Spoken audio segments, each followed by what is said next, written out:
ജീവിപ്പിക്കുന്ന വചന സന്ദേശം. പ്രശസ്ത സുവിശേഷകൻ ബ്രദർ സുരേഷ് ബാബു നിങ്ങളോട് ദൈവത്തിന്റെ വചനത്തിൽ നിന്ന് സംസാരിക്കുന്നു. നിങ്ങൾക്കായി പ്രാർത്ഥിക്കുന്നു.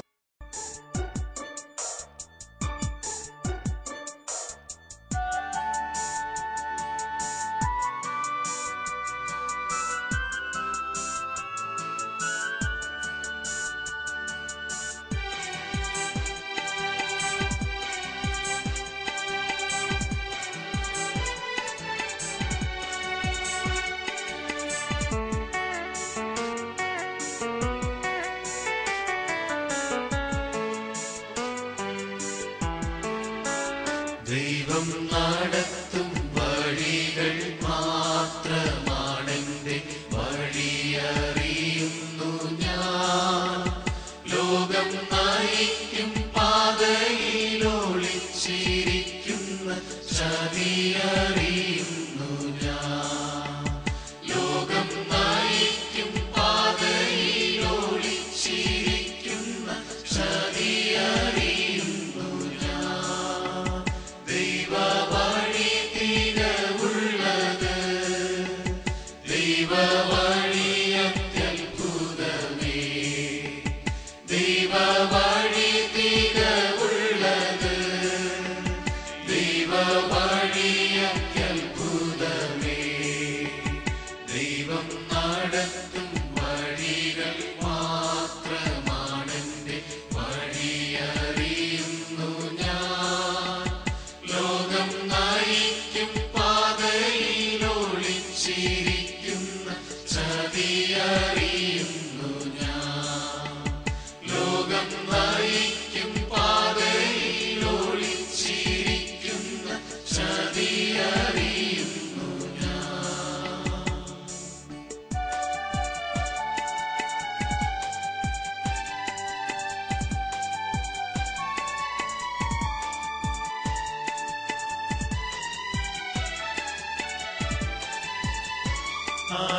അലയാഴിയിൽ മരുഭൂമിയിൽ വഴിയൊരുക്കും നായകനേ. എരിതീരും നദിമാറിലും തിരുവഴിയരുളുവോനേ.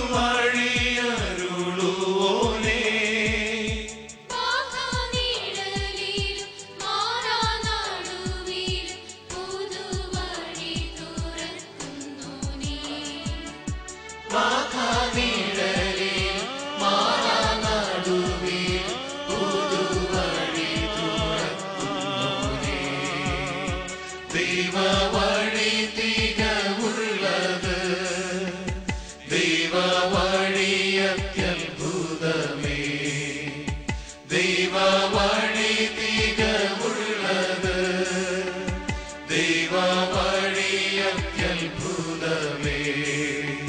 ദൈവം നടത്തും വഴികൾ മാത്രമാണെന്റെ വഴിയറിയുന്നു ഞാൻ. ലോകം നയിക്കും പാതയിലൊളിച്ചിരിക്കുന്ന ചതിയറിയുന്നു ഞാൻ. ലോകം നയിക്കും പാതയിലൊളിച്ചിരിക്കുന്ന ചതിയറിയുന്നു ഞാൻ.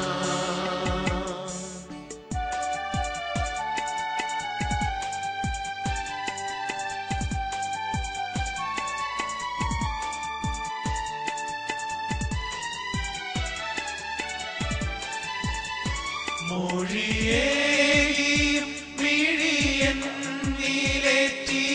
വഴി കാണിപ്പവനേ. തിരുജീവനേകിയ ജീവനിൽ പെരുവഴി തുറന്നവനേ.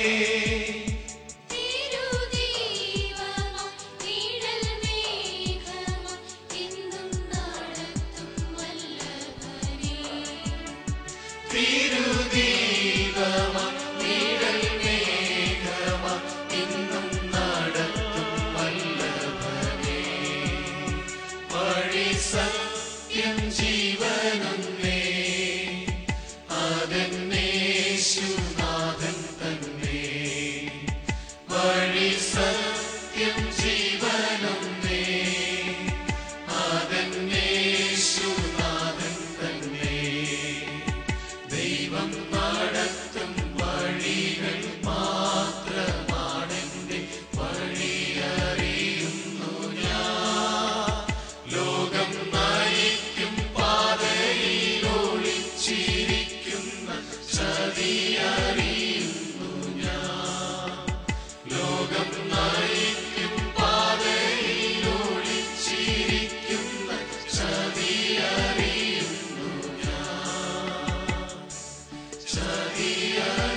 പ്രാർത്ഥന കേൾക്കുന്നതിനായുള്ളവേ, സകല ജഡവും നിന്റെ അടുക്കലേക്ക് വരുന്നു എന്ന് ഭക്തൻ ദൈവത്തെ നോക്കി പറയുന്നു.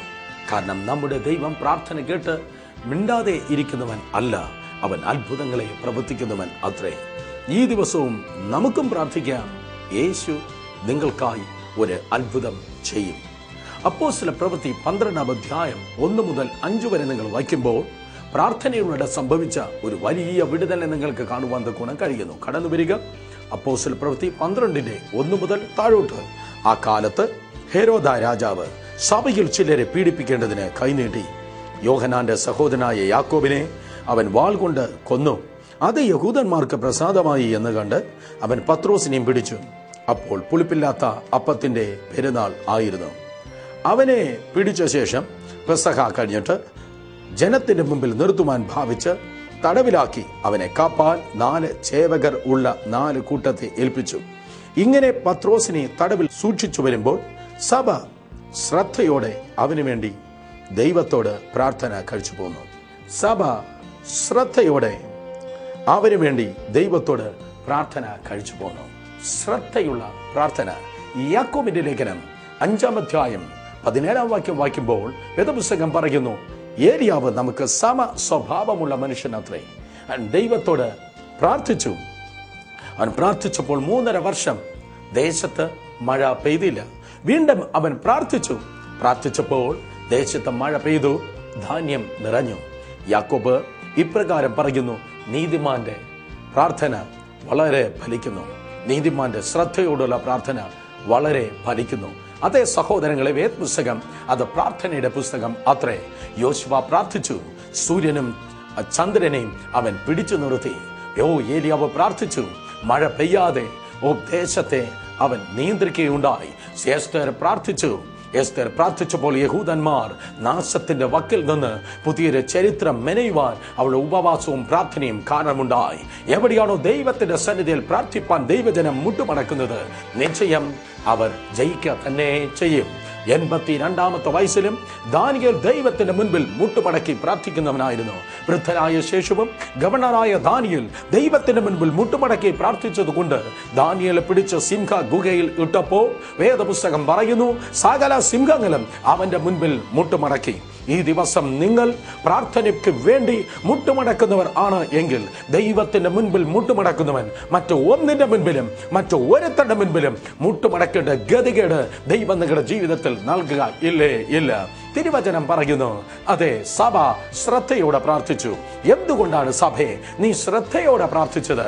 അപ്പോസ്തല പ്രവൃത്തി നിങ്ങൾ വായിക്കുമ്പോൾ ഒരു കൊടും കാറ്റ് പോലെ, അണക്കാൻ കഴിയാത്ത കാട്ടുതീ പോലെ ദൈവത്തിന്റെ ജനത്തെ പരിശുദ്ധാത്മാവ് വളരെ ശക്തിയോടെ ദൈവകൃപയിൽ പ്രയോജനപ്പെടുത്തുകയുണ്ടായി. ഇതാ ദൈവ സഭ ജയിച്ച് മുന്നേറുകയാണ്.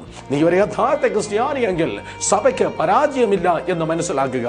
കാരണം നമ്മുടെ നേതാവ് മരിച്ച് മൺമറഞ്ഞവനല്ല, മരണത്തെയും പാതാളത്തെയും പരാജയപ്പെടുത്തി ഉയർത്തെഴുന്നേറ്റവൻ അത്രേ. ഈ ദിവസം നിങ്ങളുടെയും ജീവിതത്തിൽ ഏതെങ്കിലും കല്ലറകൾ അടഞ്ഞിരിക്കുന്നുവെങ്കിൽ നിങ്ങളെ പിടിച്ചു നിർത്തുവാൻ ഏതെങ്കിലും പടയാളികൾ പുറത്തു നിൽക്കുന്നത് നിങ്ങൾ കാണുമ്പോൾ മനസ്സിലാക്കുക, തേജസ്സോടെ യേശുവിന്റെ നാമത്തിൽ മഹത്വത്തിനായി നീയും പുറത്തു വരുവാൻ വേണ്ടി പോകുന്നു. കാരണം യേശു ജീവിക്കുന്നു, അതുകൊണ്ട് നിങ്ങളും ജീവിക്കും. അപ്പോസ്തല പ്രവൃത്തികളുടെ പുസ്തകത്തിൽ സഭ ഇതാ മുന്നിലേക്ക് വരുമ്പോൾ ശക്തിയോടെ അവർ പ്രാർത്ഥിച്ചു. 120 പേർ അടങ്ങുന്നതായ ഭയപ്പെട്ടിരുന്ന ജനത്തിന്മേൽ പരിശുദ്ധാത്മാവ് കടന്നു വന്നു. അവർ ശക്തിപ്പെടുകയുണ്ടായി. നമ്മുടെ മൈനസുകളിലേക്ക് കർത്താവ് കടന്നു വരുന്നു. നമ്മുടെ ന്യൂനമായിരിക്കുന്ന അനുഭവങ്ങളിലേക്ക് കർത്താവ് കടന്നു വരുമ്പോൾ നമ്മുടെ മൈനസുകൾ അത് പ്ലസ് ആയി തീരുന്നു. തിരുവചനം പറയുന്നു 11 വരെയുള്ള അധ്യായത്തിൽ അതുവരെ സഭയ്ക്ക് അഡീഷൻ മാത്രമായിരുന്നു ഉണ്ടായിരുന്നത്. ശിഷ്യന്മാരുടെ എണ്ണം കൂടി വന്നു, അഡീഷൻ കൂടി വന്നു. എന്നാൽ അഡീഷൻ, നമ്മുടെ ന്യൂനങ്ങൾ അഡീഷൻ പ്ലസ് ആകുന്നു. എന്നാൽ പിന്നെയും ദൈവകൃപയിലേക്ക് നീ വന്നിട്ട് പോലും ഒരിക്കൽ നീ ഒന്നുമില്ലാത്തവനായിരുന്നു, തകർന്നിരുന്നു, താളടിയായിരുന്നു, ഭയപ്പെട്ടിരുന്നു, വേദനിച്ചിരുന്നു. എന്നാൽ ആ സമയത്ത് നിരാശയുടെ മണ്ഡലത്തിലായിരുന്നു നിന്റെ അടുക്കലേക്ക് യേശു കടന്നു വരുമ്പോൾ നിന്റെ ന്യൂനങ്ങളെ അവൻ അധികമാക്കി തീർക്കുന്നു. എന്നാൽ വീണ്ടും ദൈവകൃപയിൽ വന്നിട്ട് പിന്നെയും നീ ഉലയ്ക്കപ്പെടുന്നു എങ്കിൽ, വീണ്ടും നിങ്ങൾ ഉലയ്ക്കപ്പെടുന്നുവെങ്കിൽ ശ്രദ്ധിക്കണമേ, നിന്റെ അധികം ഗുണനമാക്കുവാൻ വേണ്ടി അത്രയും ദൈവം നിന്റെ ജീവിതത്തിലേക്ക് ആ ഉലച്ചിൽ അയക്കുന്നത്. അധികമായി ശിഷ്യന്മാരുടെ എണ്ണം കൂടി വന്നു എന്ന് തിരുവചനം പറയുന്നു. അവർ ഉലച്ചിലൂടെ കടന്നുപോയപ്പോൾ ശിഷ്യന്മാരുടെ എണ്ണം പെരുകി വന്നു. ന്യൂനങ്ങളിലേക്ക് യേശു വന്ന് അധികമാകുന്നു. അധികം ഉലയുമ്പോൾ അത് ഗുണനമായി തീരുന്നു.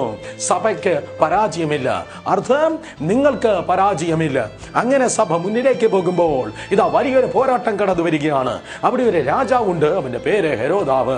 ആ പീഡയുടെ കാലത്ത് ഹെരോദ രാജാവ് അധികം പ്രാർത്ഥിക്കുന്നവനായ യാക്കോബിനെ പിടിച്ച് കൊന്നുകളഞ്ഞു. യാക്കോബിന് ഒരു പ്രത്യേകത ഉണ്ടായിരുന്നു. യേശു കർത്താവ് തിരഞ്ഞെടുത്ത 12 അപ്പോസ്തലന്മാരിൽ അധികം പ്രാർത്ഥിക്കുന്നവനായിരുന്നു യാക്കോബ്.